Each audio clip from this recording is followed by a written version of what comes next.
How to fix keyboard light not working on Asus TUF gaming laptop. First way how you can fix it is to press function key and the arrow up or arrow down. So I'm gonna do it.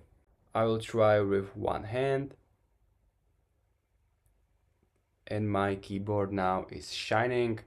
If this didn't work or you are not able to use your keyboard, simply on your Asus the Armoury Crate. You can download it if you don't have it, but on my gaming laptop it was by default. On the left, go to devices, open your device, and here we want to find the lightning area, and in the right down corner area is the brightness, and adjust this brightness to the right, and the keyboard lightning is now working.